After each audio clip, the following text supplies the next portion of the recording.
Kwa hiyo sasa kama unataka kutrade reversal market structure, cha kwanza unatakiwa kujua kwamba kuna aina mbili za kuconfirm reversal. Ya kwanza ndio hiyo niliyosema kwamba lazima price break to lower high. Lazima lower high mbili zifanye nini? Zivunjwe. Ikivunja hii imeconfirm kwamba ni reversal. Sasa tuna namna tofauti ambazo tunatumia kutake trade. Most of the time tumekuwa tukijifunza kwamba tuna take trade kwa kuangalia this one kama head, this shoulder, then left shoulder. Sometimes it happen but not most of the time, kwa sababu nimejifunza QMS, najua the way things operate. Cosimodo reversal zile QML, the way operate. Kitu cha kwanza ambacho tunakiconsider ni kuangalia wapi kuna demand, wapi kuna supply. Iwe tuna trade smart money concept, iwe tuna trade aina yoyote ya strategy, kuangalia wapi kuna demand, wapi kuna supply ni kitu cha muhimu sana. Sometimes tunaona price tu inakuja, inagota somewhere hapa, ina drop, wakati mwingine inagota to the top side. Kwa hiyo kuangalia wapi kuna demand, wapi kuna supply ni kitu cha msingi sana.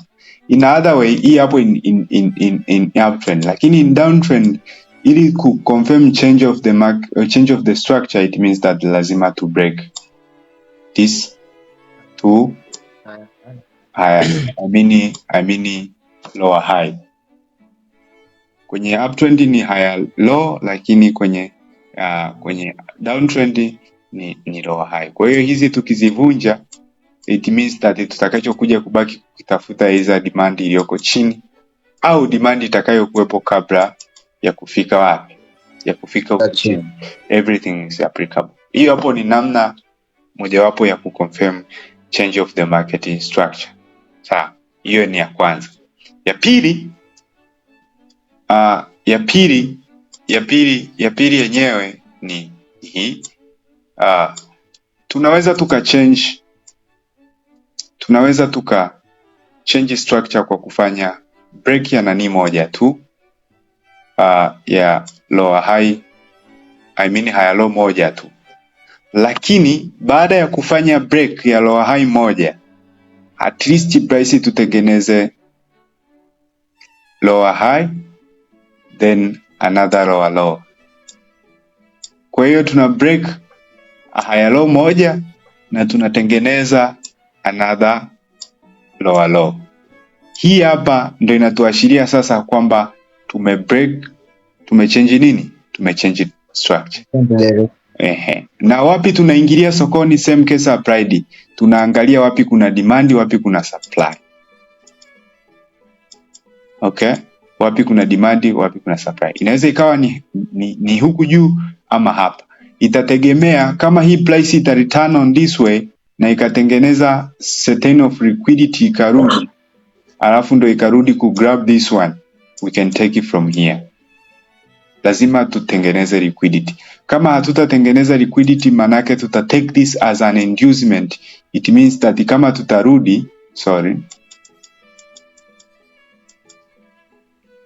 tuta take this one kama an inducement, na kama tutarudi basi sasa we are going all the way to the top, then ndo tutaanza kufanya nini? Tutaanza ku. Lakini concept ya kwanza, hakikisha break this one na break tutengeneza lower low. Hapo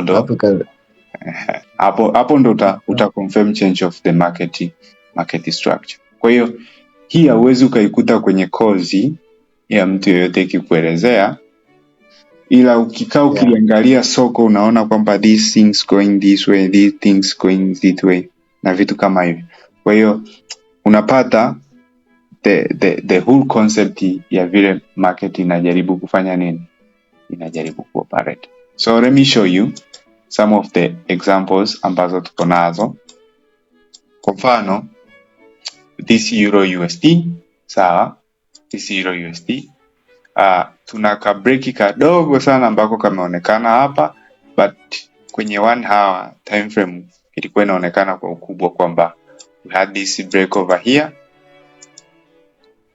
and we had this break over here. Kwa hiyo hii ni automatically change of the market what? Or structure. Actually some of the people take that as this, kwamba this in head, this is the shoulder and this is the shoulder, will take some trades. Na mimi nilishindwa kuchukulia hapo, but ilipokuja kutengeneza the another concept ambayo tumekuja kuizungumzia hapo, ndo nikasema kwamba kama itengeneza head and shoulder, it means that you can expect some drops. But most of us, especially smart money concept trader, we are still waiting for the trade to return on this zone. And from all what we know, that this is an inducement. Kwa hiyo we are expecting to get a sell from this point over here to the downside. Okay? Watu walikuwa wanaona na hold gold na hold gold sell from the top around this area, and they were asking me why I'm still holding it from the top kutokea hapa. The same case applied ni kwamba kulikuwa na two break of structure. Hiki ni kiashiria hiki ni kiashiria ambacho ni cha msingi kabisa cha kwanza ambacho kilitokea. Kwa hiyo price managed to return on the zone, and from there I hit the drop, still holding, japo nilishafunga few profit. I mean half of the profit almost. Nafikiri robo tatu ya profit yote nishafunga, kwa sababu hapo ilitengeneza kama ina break, nikaona bado nikapunguza, lakini still bado na expect kuona some drops kama itarudi hapa au hapa, kuona drops to the bottom side, kwa sababu bado hatujafanya any change of character ambayo ime break na ndi mbili. So structure mbili hapa ili try ka break ya kwanza, ku break ya pili kashindwa. Kwa hiyo iliposhindwa ku break ya pili, it means that no any change of market what? Of market structure. Kwa hiyo iko hivyo. So nataka nikuonyeshe market structure nyingine ambayo ili change. Kwa haraka tunasema kwamba this was the lower low, this was the lower high, then we was having a lower low. Kwa hiyo it means that it will break ya kwanza, tuka break ya pili. Ngoja kwanza hapo hizo breaks naona na point kwenye wicks kabisa, top of the week. Lazima tuzi break wicks kwa body. Yani week hiyo ime broken kwa body. Kwa hiyo tulipo break tukawa na this demand zone over here, so this was the good area for us to take a trade up to go upside over there. So ilikuwa ni eneo sahihi kabisa kwa mtu ku take a trade. So far so good. Kwa risk taker kidogo, kwa ambaye sio risk taker ilikuwa ngumu, lakini sisi wa 25 pips was not that bad, so tulikuwa tunaweza ku take that trade na tuka target tu hata target 1 hapa, ambapo TP yetu ya kwanza lazima iwe pips 50, then next to 100. So that's how was it. Okay, bila shaka hapo nitakuwa nimeeleweka. Labda kama utakuwa na